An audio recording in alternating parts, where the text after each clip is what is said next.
L'on m'a raconté l'histoire d'un arbre planté sur la place d'un village depuis la nuit des temps. Il était très grand cet arbre, tellement grand qu'on le voyait de très loin. Il était si vieux que tous les habitants qui se sont succédés dans ce village l'ont connu. Il avait deux branches qui donnaient de magnifiques fruits pendant toute l'année. Mais aucun des habitants n'y a jamais goûté à ces fruits, parce qu'on savait depuis toujours que l'une des deux branches donnait des fruits empoisonnés, tandis que l'autre, ses fruits étaient les plus délicieux du monde, et ils avaient un pouvoir, le pouvoir de guérir tous ceux qui en mangeraient, et aussi de les rajeunir. Ceux qui passaient par là étaient tentés d'en cueillir, mais personne n'osait le faire. Personne n'osait le faire au risque de se tromper de branche. Ils regardaient avec envie ces fruits juteux, parfumés. Ils en avaient l'eau à la bouche.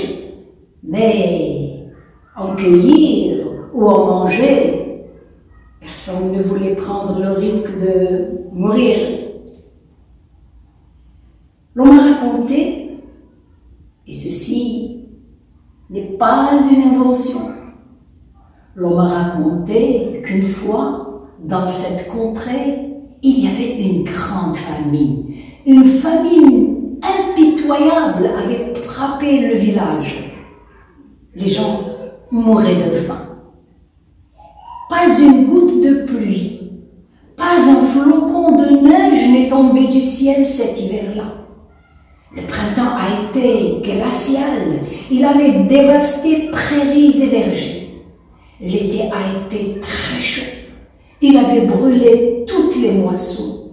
Les rivières étaient à sec et dans les arbres, aucun fruit, aucune feuille, sauf le vieil arbre planté sur la place du village qui, lui, il ployait sous le poids de ses fruits.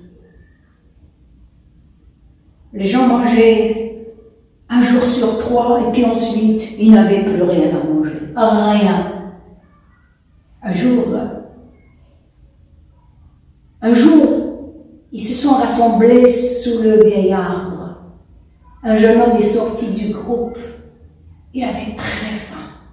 Il se tenait le ventre tiraillé par la faim. Je n'en peux plus, j'ai trop faim. Mourir en mangeant des fruits empoisonnés ou mourir de faim, mais il n'y a aucune différence. Je préfère mourir le ventre plat. Je vais en manger.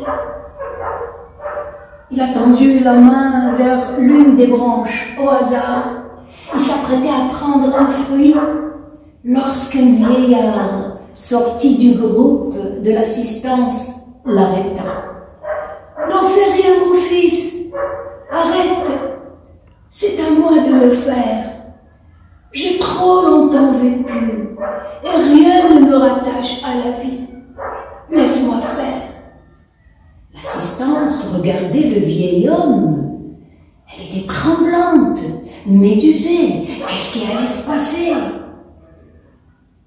Et il a été vers une branche. Au hasard, il a cueilli un fruit. Il l'a mis à sa bouche, il l'a croqué et il l'a mangé. Et il en a repris un deuxième qu'il a mangé de bon cœur. Et à ce moment-là, quelque chose d'extraordinaire est arrivé. Le vieillard semblait rajeuni. Pas une ride sur son front. Il avait l'air jeune, bien portant. Et à ce moment-là, l'assistance avait compris. Et sans plus attendre, ils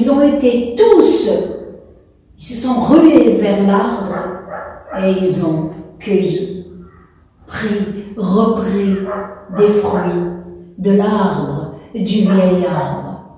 Ils ont passé toute la journée et toute la soirée à se rassasier de ces fruits. Quelques jours plus tard, ils ont décidé d'organiser une grande fête en l'honneur du vieil arbre. Tout le monde dansait, chantait et consommait les bons fruits.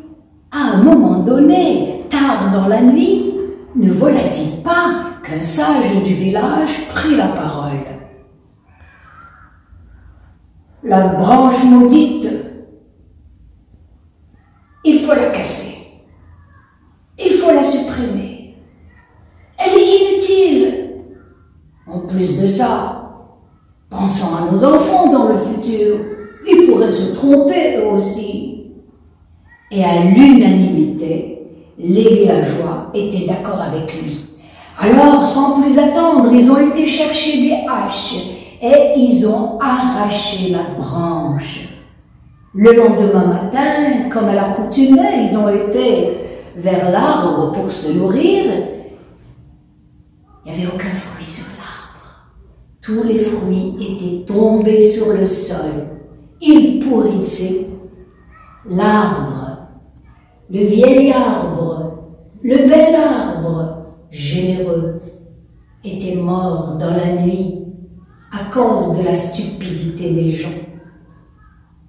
Moi, je dirais un dernier mot. Le bien se nourrit du mal, et le mal se nourrit du bien. Ne l'oublions jamais.